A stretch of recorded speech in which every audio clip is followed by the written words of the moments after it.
भारत माता की, भारत माता की। आज के इस महत्वपूर्ण और ऐतिहासिक कार्यक्रम में मेरे साथ मंच पर उपस्थित महामहिम राज्यपाल गुजरात श्रीमान आचार्य देवव्रत जी, श्री सुरेश चंद्र आर्य, प्रधान सर्वदेशीय आर्य प्रतिनिधि सभा, श्री सुरेंद्र कुमार आर्य, अध्यक्ष अखिल भारतीय दयानंद सेवाश्रम, श्री पूनम सूरी, अध्यक्ष डीएवी कॉलेज प्रबंधकर्ता कमिटी, स्वामी प्रणवानंद सरस्वती जी, डॉक्टर अशोक कुमार चौहान जी, श्री सुदर्शन शर्मा जी, श्री गंगा प्रसाद जी, पूर्व राज्यपाल सिक्किम, योगेश मुंजाल जी, श्री धर्मपाल आर्य जी, श्रीमती सुषमा शर्मा जी, श्री राधाकृष्ण आर्य जी और यहाँ पर उपस्थित स्वागत समिति के सभी सदस्यगण और इतनी बड़ी संख्या में आए हुए आर्य बंधु भगिनियों को मेरा प्रणाम, नमस्कार।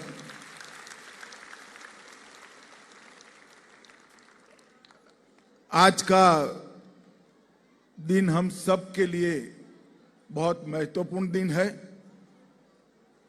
क्योंकि कल ही वर्ष प्रतिपदा के दिन महर्षि दयानंद जी ने आर्य समाज की स्थापना की थी। आर्य समाज की स्थापना कर महर्षि दयानंद ने सालों से सोई हुई इस देश की आत्मा को जागरूक करने का काम किया था। महर्षि दयानंद वो व्यक्ति थे जिन्होंने वेद व्यास के बाद वेदों के उद्धार का काम किया, वेदों को मूल स्वरूप में लाने का काम किया। देश की सांस्कृतिक और बौद्धिक जागरण का जिनने बड़ी तीव्र गति से शुरुआत की, अनेक क्रांतिकारियों के प्रेरणा स्रोत रहे और सबसे बड़ी बात, देश में अनेक सामाजिक सुधारों के वो जनक रहे। और महर्षि दयानंद जी का इस देश पर, ये पूरी सृष्टि पर युगों युगों तक उपकार रहेगा कि उन्होंने आर्य समाज की स्थापना कर अपने विचारों को और कार्यों को स्थायित्व देने का काम किया। मैं आज इस अवसर पर महर्षि दयानंद को हृदय पूर्वक प्रणाम कर मेरी बात की शुरुआत करना चाहता हूं। आज के परिदृश्य के पृष्ठभूमि में देखें तो आजादी के अमृत महोत्सव को हम लोग मना रहे हैं। महर्षि दयानंद ही थे जिन्होंने पहली बार स्वतंत्रता का उद्घोष करने का काम महर्षि दयानंद। स्वराज, स्वभाषा और स्वधर्म बोलना भी जिस जमाने में पाप था, निर्भीकता के साथ बोलना तो छोड़िए, समग्र भारत के अंदर उसका प्रचार प्रसार कर अनेक लोगों को उसके साथ जोड़ने का काम महर्षि दयानंद जी ने किया। महर्षि दयानंद जी की 200वीं जन्म जयंती भारत सरकार मोदी जी के नेतृत्व में मनाने का निर्णय कर चुकी है और मोदी जी ने 12 फरवरी को आपके कार्यक्रम में आकर महर्षि दयानंद के विचारों को न केवल देश, पूरी दुनिया के साथ बड़े आत्मविश्वास और सम्मान के साथ रखने का काम किया है। मेरे जैसे व्यक्ति के लिए ये बहुत गर्व की बात है कि ईश्वर ने मुझे इसी भूमि पर जन्म दिलाने का मौका दिया, जहां से महर्षि दयानंद आए थे। मेरे जैसे कार्यकर्ता के लिए बहुत गर्व की बात है और मैं आज आर्य समाज के सभी बंधु भगिनियों को कहना चाहता हूं कि नरेंद्र भाई जो देश जागरण का काम कर रहे हैं, इसकी मूल कल्पना सभी लोगों ने महर्षि दयानंद के जीवन से और उनके कर्तृत्व से ही ली है। महर्षि दयानंद ने अंधश्रद्धा से घिरे हुए पूरे देश को झंझोड़ कर जागरूक किया, ढेर सारी कुरीतियों से मुक्त किया। सत्य क्या है वो सत्यार्थ प्रकाश के माध्यम से समग्र जगत के सामने रखने का काम महर्षि दयानंद ने। और महर्षि दयानंद ने अंग्रेजों के शासन के सामने निर्भीकता के साथ ढेर सारे लोगों को क्रांतिवीर बनने का प्रेरणा दिया, आजादी के लिए लड़ने का हौसला दिया। और महर्षि दयानंद ने आर्य समाज के रूप में एक ऐसी परंपरा की स्थापना की जो सालों सालों तक भारत की उन्नति का और हमारे धर्म के सभी उच्च विचारों का न केवल भारत जगत के कल्याण के लिए कारण बनने वाला है। मैं फिर से एक बार बहुत हृदय से महर्षि दयानंद जी को प्रणाम कर कर वो तेज पुंज से आशीर्वाद मांगकर अपनी बात को आगे बढ़ाना चाहता हूं। मित्रों, महर्षि दयानंद की 200वीं जयंती के साथ साथ आने वाले 2 सालों में कार्यक्रम चलने वाला है। उसी वक्त 2025 में आर्य समाज के 150 साल समाप्त होंगे। ये पूरे देश के लिए और दुनिया भर में रहने वाले हर भारतीय के लिए बड़े गर्व का पल और गर्व का दिन होगा। मैं आज पूर्वोत्तर में मैं बहुत घुमा हूं, मगर आज जिस शुद्ध उच्चारण के साथ पूर्वोत्तर की ट्राइब के बच्चे वेदों के मंत्रोच्चारों के साथ यज्ञ में आहुति दे रहे थे, वो देखकर मन को परम शांति। इतने घनघोर अंधेरे के अंदर जैसे बिजली एक आशा का संचार करती है, इसी प्रकार की वो घटना थी। मैं यज्ञ में मैं भी आहुति कर रहा था, मगर मेरा संपूर्ण ध्यान बच्चों के उद्गार और उनके तेजोमय मुखाकृति पर। ये परिवर्तन केवल और केवल आर्य समाज ही कर सकता है, क्योंकि आर्य समाज पूर्वोत्तर के वनवासी क्षेत्रों में शिक्षा क्रांति यज्ञ का एक उद्घोष महर्षि दयानंद के विचारों से कर रहा है। आज यहां पर आपने रिश्ते बचाइए देश बचाइए, इसको आगे ले जाने का निर्णय किया है। प्राकृतिक खेती को, प्राकृतिक कृषि को अपनाया है। प्राकृतिक कृषि से न केवल पृथ्वी और मिट्टी का कल्याण होने वाला है, गौ माता के संरक्षण और संवर्धन से पूरी दुनिया का भी कल्याण होने वाला है। और मैं आचार्य जी को विशेष बधाई देना चाहता हूं। जिस तन्मयता के साथ और जिस जुनून के साथ आचार्य जी ने प्राकृतिक खेती के आंदोलन को पूरे देश भर के अंदर चलाया है, और मोदी जी ने भी आचार्य जी के इस आंदोलन को सरकार की ओर से पूरा समर्थन कर लाखों किसानों को आज यूरिया और डीएपी से मुक्त कर पृथ्वी माता को फिर से एक बार गुणवत्ता से सभर बनाना और मानव शरीर को रोगों से मुक्त करने का अभियान चला है। नशा के खिलाफ आपकी लड़ाई बहुत समयोचित है। ये लड़ाई से भी बहुत बड़ा फायदा होने वाला है। और जनजाति क्षेत्र के अंदर गले लगाइए, दूरी मिटाइए, ये कार्यक्रम आर्य समाज के अलावे और कोई नहीं कर सकता। मित्रों, आर्य समाज के लोग ही कर सकते। आज सबसे ज्यादा जरूरत है तो वनवासी क्षेत्र के अंदर हमारे जो बंधु भगिनी है उनके साथ जाना है, उनके जीवन के अंदर हमारे मूल सिद्धांतों का प्रकाश उनके जीवन के अंदर फिर से एक बार लाने का काम करना है। इसको भी आप कर रहे हो। महर्षि दयानंद उस जमाने में पैदा हुए, 18वीं सदी भारत के गुलामी के घनघोर अंधेरी रात्रि की सदी थी।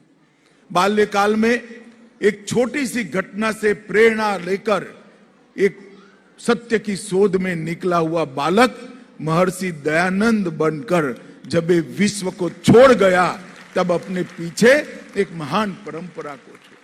सालों से वेदों के सत्य पर जो मिट्टी जमी थी, एक ही समय में एक ही जीवन के अंदर वो सारी मिट्टी को हटाकर वेदों को फिर से दैदीप्यमान करने का काम महर्षि दयानंद ने किया।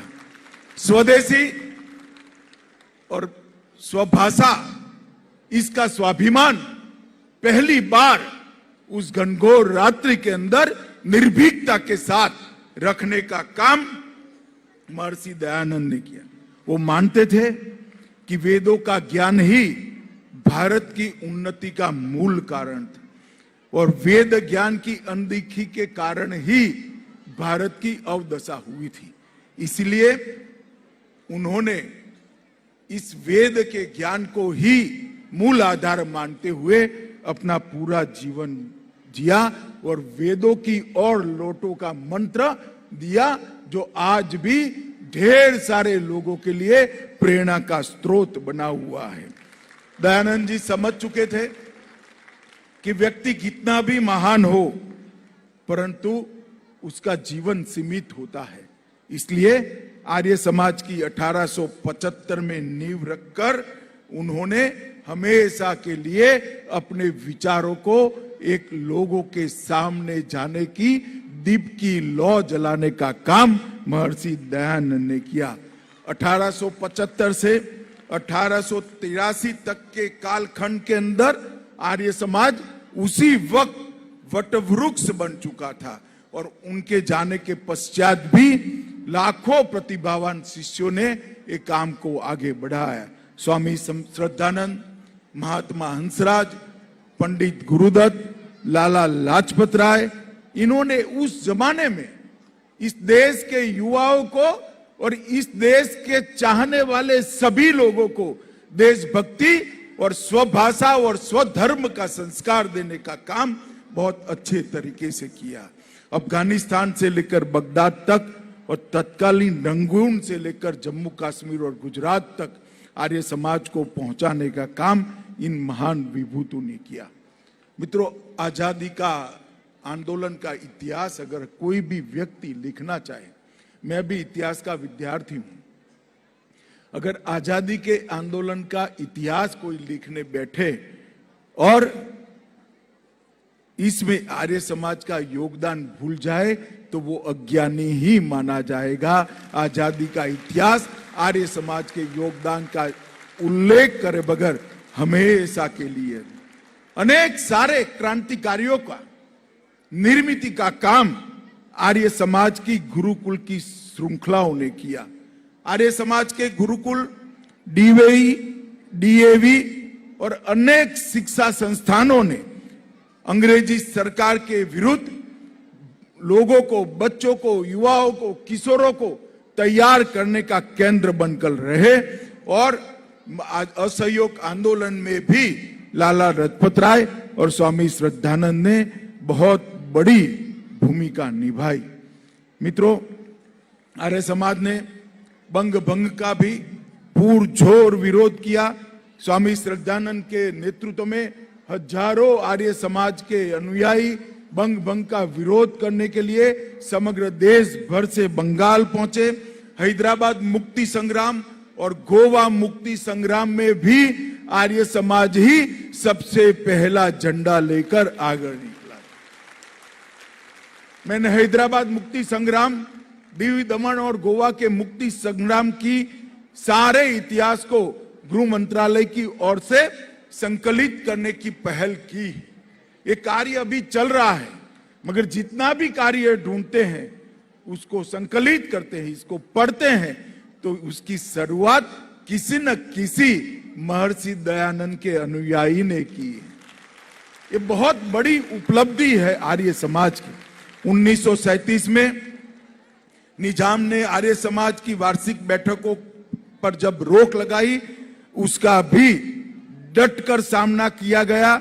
महात्मा नारायण स्वामी के निर्देशों के तहत सत्याग्रह आंदोलन भी करना गया और धर्मांतर की निजाम की नीतियों का भी खुलकर विरोध करने का काम आर्य समाज ने किया।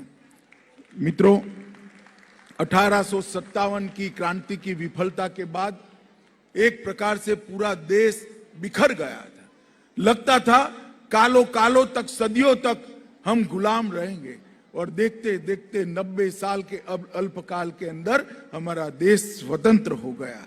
और उस वक्त महर्षि दयानंद ने इस बात को दूर से देख लिया था कि इस देश की एक भाषा तय करनी पड़ेगी, संपर्क भाषा बढ़ानी पड़ेगी। इसीलिए जैसे आचार्य जी ने कहा, इन्होंने बोला भी हिंदी में, इन्होंने लिखा भी हिंदी में, और उन्होंने जिया भी हिंदी।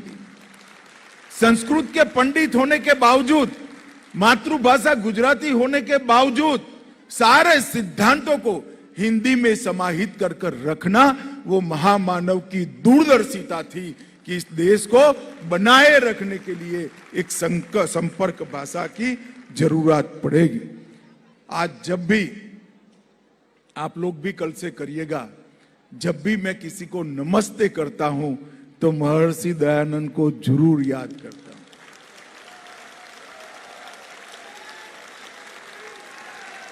महर्षि दयानंद न होते तो हम सब भी हेलो कहते होंगे। आज हम जब नमस्ते कहते हैं, हमेशा याद करिएगा, ये सर्वकालीन एवं संपूर्ण भारतीय अभिवादन महर्षि दयानंद की देन है, और इसको भारत ने कभी नहीं। मित्रों, इन्होंने ऋग्वेद के वाक्य को, एक ही परमात्मा को ज्ञानी लोग अनेक नाम से पुकारते हैं, इस वाक्य को नया जीवन देकर पूरे विश्व के अंदर हमारे धर्म की अवधारणा की विशालता को परिचय कराने का काम। हिंदू धर्म के अनुयायी, आर्य समाज के अनुयायी कभी संकुचित हो ही नहीं सकते। हम तो समग्र ब्रह्मांड को अपना मानकर चलने वाले लोग हैं। ईश्वर को अनेक रूप से देखने वाले सभी लोग एक ही दिशा में जाते हैं। ये वाक्य को महर्षि दयानंद ने पूरे दुनिया के अंदर पहुंचाया। महर्षि दयानंद के कहे हुए एक एक वाक्य को उनके अनेक यशस्वी शिष्यों ने इस पर काम किया। डीएवी कॉलेज लाहौर से शिक्षा की क्रांति की नींव रखी। वेद विद्या के केंद्रों, गुरुकुल कांगड़ी जैसे विद्यालयों ने शुरू की। वंचित वर्ग के बच्चों की पाठशालाओं का निर्माण शुरू हुआ, अनाथालय का निर्माण हुआ, महिला शिक्षा का काम शुरू हुआ, विधवाओं के लिए महिला आश्रम का निर्माण भी हुआ, और विधवा विवाह का भी समर्थन आर्य समाज ने उस भी वर्ष में किया।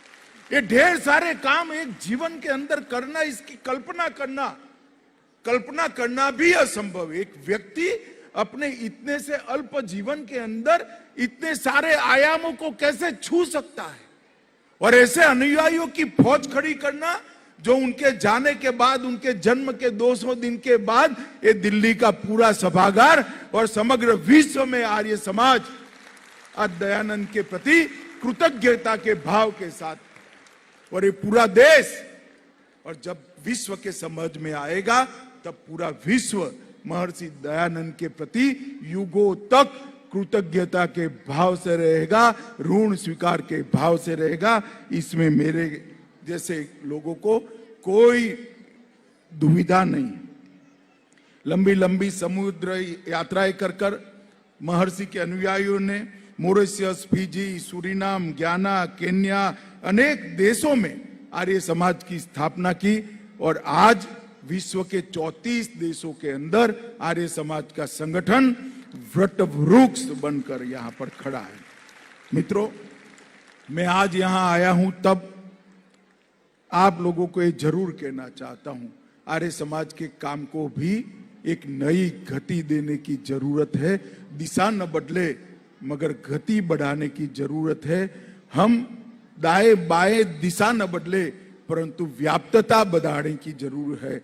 गति और व्याप्तता दोनों और बढ़ाकर हमें आगे बढ़ना पड़ेगा, तभी देश के सामने आज की जो चुनौतियां हैं उसका हम सामना कर पाएंगे।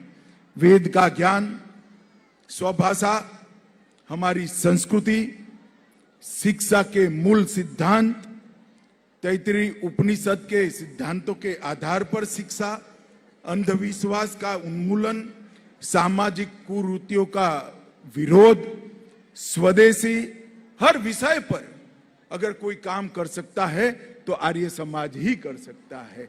और उस समय जितनी जरूरत थी उतनी ही जरूरत आज भी महसूस होती है।